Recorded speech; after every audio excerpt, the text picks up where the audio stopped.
Hi, I'm Diane Hogan, the Shaman Spirit Mentor.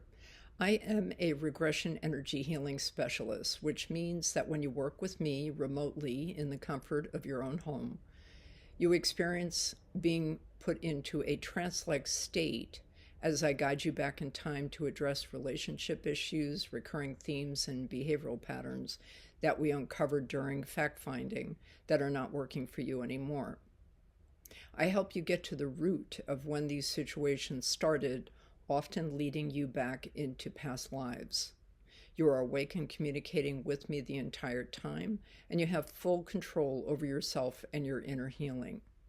You can find my services on my website, dianehogan.com. That's Diane, D-I-A-N-E, Hogan, Hogan.com. You may be wondering how I got onto this unusual path of regression energy healing. Over the years, I have endured my share of humbling life experiences on the home front, at school, in business, and with relationships. As a child, I felt unable to stand up for myself. I wasn't being heard and often belittled when trying to speak up or express myself. I was shy and learned early on how to fend for myself. In hindsight, I realized I was letting these situations happen to me like I was powerless. But why? I was determined to discover the reasons these challenging situations kept showing up in my life and getting to the root of my own personal struggles. In 2006, when I was learning ballroom and Latin dancing, which I love and still do, I experienced a divine intervention. I discovered a medical situation that would interrupt dancing. My teacher suggested I see a shaman to help with my situation. I didn't know what a shaman was and too embarrassed to ask. Later on that day, I noticed a cover story about the local shaman on the Observer newspaper. I made an appointment, which began my deep dive healing journey on myself. After a while, I learned how to do this inner healing on my own. Over the years, I've experienced full moon fire ceremonies, drum circles, became a Reiki master, participated in dozens of Native American sweat lodges, and channeled guided meditations. I've learned 32 pathways of Kabbalah, took a 5-day Weiss Institute past life regression training course, and ran hundreds of guided meditation astral travel journeying circles and group workshops. By the way, I did avoid surgery and discovered how to heal myself.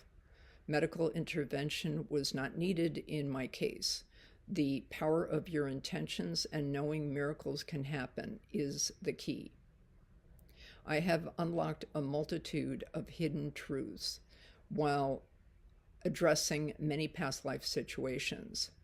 In some past lives, I recall being burned at the stake, beheaded, and also being hung for my beliefs.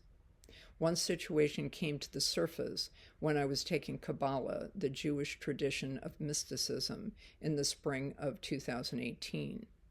During pathway number 15 of 32, we learned about the pentagram, the 5-pointed star. At the end of each session, the teacher gave us a channeled activation from Ascended Master Saint Germain, who is Master of Transformation. I was using video conferencing at the time as I lived in a different state. During the activation, the sound and picture got distorted, but then remembered the activation was being recorded, so I simply relaxed in hopes that it would resolve itself, but it didn't. I had my eyes closed to focus on whatever was coming through my computer. The next thing I recall was seeing a picture in my mind's eye of a petite little old lady hanging from a tree branch with a rope around her neck, dead. As I focused on the scene, I was able to see a pentacle, which is a pentagram inside a circle drawn on this little old woman's dress. I started asking for help from Archangel Michael and my master teachers, as this was obviously very upsetting. I was told the woman was me, and I was a missionary who died for my beliefs. The scene took place in Australia in the late 1700s. After the class, I contacted my teacher. Thankfully, she channeled Saint Germain, who told me more about the Christian missionary life. I was sympathetic to the Aboriginal tribe that we were trying to convert to Christianity. I protested and didn't feel it was right that we convert these highly evolved magical people to our ways. As a result, I was hung for being a traitor and going against the church's beliefs. Since I had the pentacle on my chest when I died and just learned about the pentagram, this past life memory was triggered, pushing it to the surface for healing, which I did. Over the years, I have uncovered many humbling past lives, learning lessons of how to forgive those who harmed me, asking for forgiveness for those who I've harmed, as well as forgiving myself. Also finding it in my heart to forgive the political and religious powers that be, realizing such ignorance of being superior over another human's life choices demonstrates the unfortunate sign of the times. Forgiveness is the only way to freedom, the only way to release the hold these savagely violent death situations, or any situations for that matter, have on us. Cell memory from abuse and various forms of death is left behind in parts of our body, which can cause illness if left untreated, no matter what lifetime we are experiencing. These situations are baggage that gets repackaged each lifetime until we face our truths. Sometimes these memories show up as birthmarks. I met a soulmate who had a birthmark on their leg that involved me in a past life. The story included 3 soulmates who I crossed paths with at different times while healing this past life memory. 2 soulmates lived near me at the time, but unaware of the past life healing work I was doing. We were simply acquaintances. However, one soulmate I met years later at a coffee shop had realized the connection. We spoke for hours and shared several spiritual stories.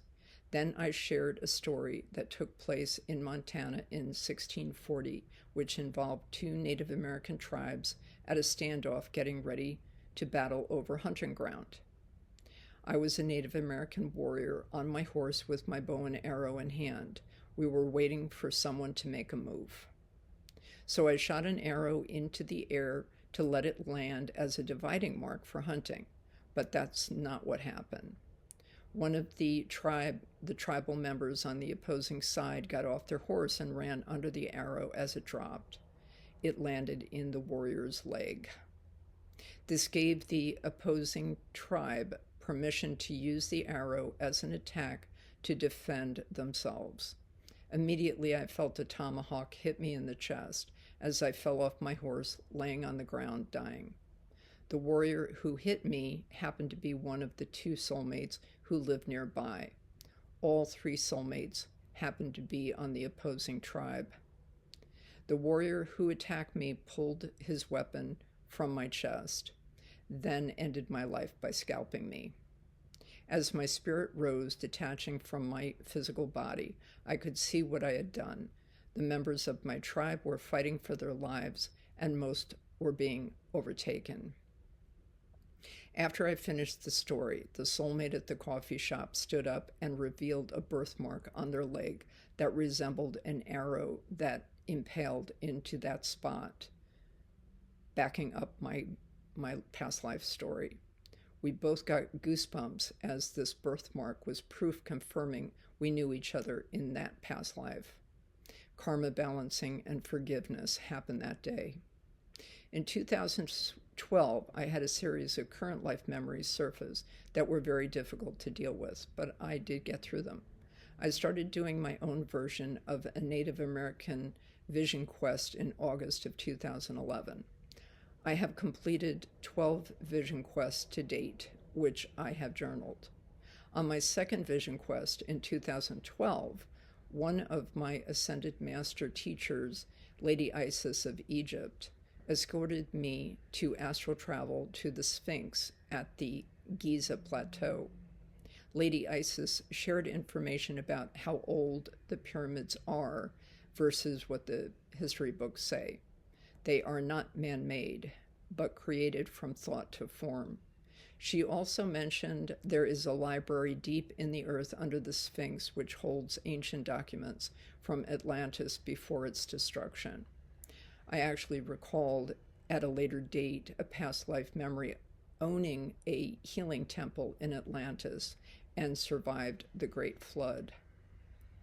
A few days after my 2012 vision quest, I continued to recall current life memories, which helped me to discover why I was being mistreated in this lifetime.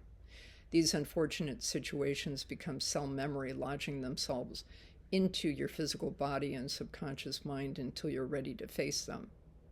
With the universal law of attraction, negative situations become part of your energy field. You become a magnet for people who have also been mistreated to take advantage of you.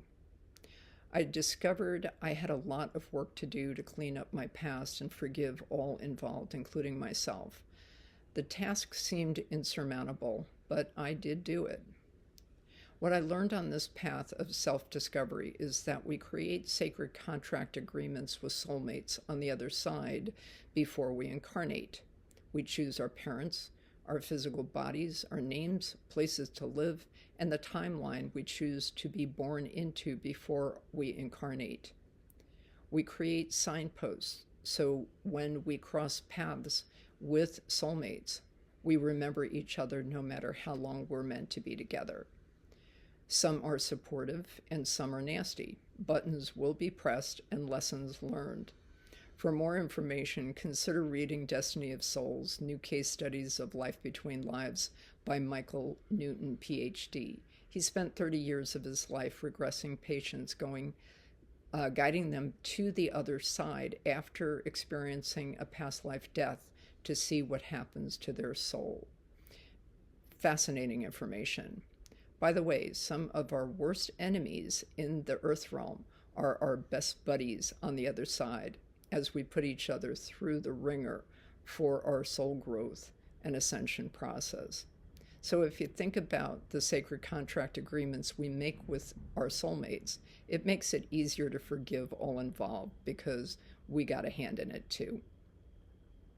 In October of 2012, a month after my second vision quest, I kept saying to myself for some reason that we need to get Jesus off the cross because we've all suffered enough.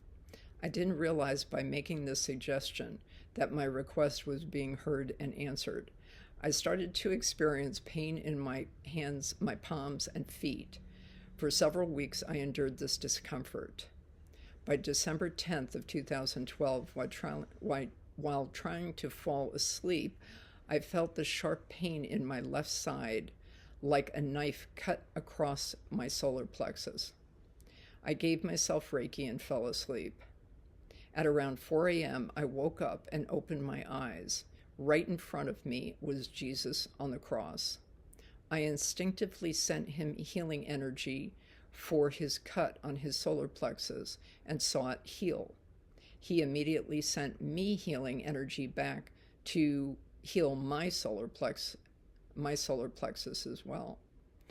Then suddenly Jesus came off the cross and gave me a loving bear hug that infused me with such divine healing love energy that trying to describe this feeling would not give it justice. It felt heavenly. Moments later, Jesus was gone. The pain I had experienced for several weeks disappeared and did not return. I discovered a few days later, after describing what happened to me to a spiritual friend and teacher, that I had experienced a stigmata, the pain that Jesus felt on the cross before he died. I felt blessed to have been touched by Jesus in such a divine loving way, like only he can do.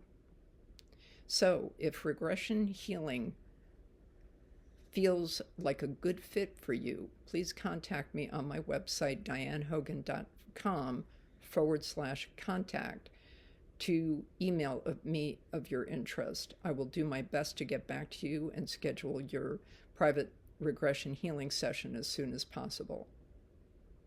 I have many more experiences and past life stories which I will share on my next YouTube, so stay tuned. Namaste.